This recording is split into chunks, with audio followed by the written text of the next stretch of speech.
Hi friends, ఈరోజు రొయ్యలతో ఒక రుచికరమైన అలాగే చాలా టేస్టీగా ఉండే రొయ్యల కర్రీని ప్రిపేర్ చేసుకుందాం. రొయ్యల కూరను ఒక్కొక్కరు ఒక్కో రకంగా చేస్తారు. నాకైతే నేను చేసే ఈ రొయ్యల కూర అంటే చాలా ఇష్టం. నాకే కాదండి, మా ఇంట్లో వాళ్ళకు కూడా నేను చేసే రొయ్యల కూర అంటేనే ఇష్టం.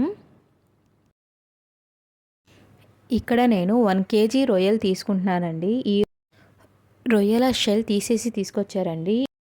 రొయ్యల్లో నల్లగా దారంలా ఉండిద్ది కదండి, అది తీసేయాలి, కంపల్సరీగా తీసేయాలండి. ఒక ఫోర్క్ తీసుకొని రొయ్యలకి 2 సైడ్ ఉండే దారాలని తీసేస్తున్నానండి నేను. ఒక ఫోర్క్తో కానీ నైఫ్తో కానీ ఈ దారాలని తీసేయచ్చు, కాకపోతే చాలా టైం పడుతుందండి తీయడానికి. ఇలా రొయ్యల్లో ఉండే నల్లటి దారాలని తీసేసిన తర్వాత రొయ్యలను ఉప్పు నీళ్ళలో 4 నుంచి 5 సార్లు బాగా క్లీన్ చేసి పక్కన పెట్టాలి.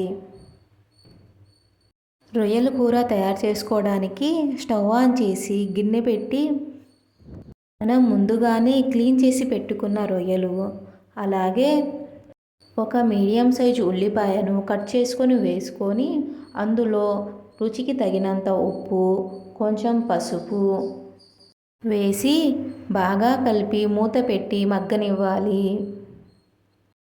రొయ్యలను ఉడకబెట్టడానికి మనం సపరేట్గా నీళ్లు వేయాల్సిన పని లేదండి. రొయ్యల్లోనే చాలా నీళ్లు ఊరుతాయి. ఇలా బాగా కలిపిన తర్వాత మూత పెట్టి 10 నిమిషాల తర్వాత చూపిస్తున్నానండి. చూడండి ఎన్ని నీళ్లు ఊరినాయో. ఈ నీళ్ళల్లోనే రొయ్యలు బాగా మెత్తపడతాయి.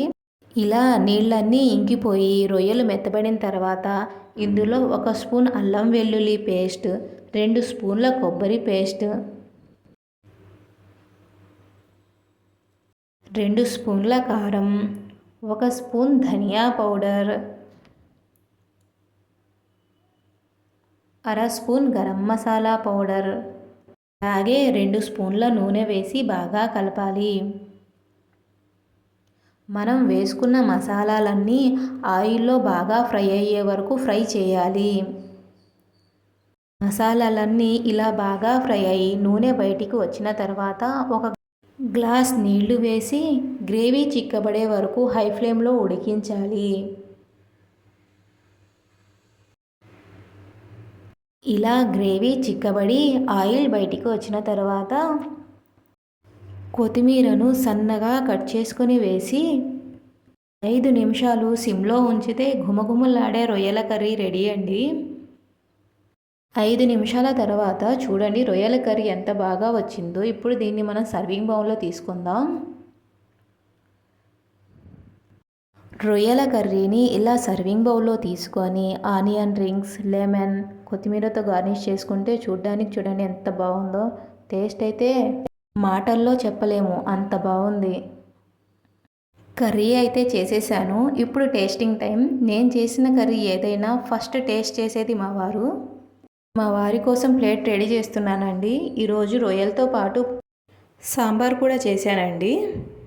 వేడి వేడి అన్నంలో రొయ్యల కూరతో పాటు సాంబార్ కూడా వేశానండి. అది టేస్ట్ చేసిన తర్వాత మా వారి రియాక్షన్ మీరు కూడా చూడండి.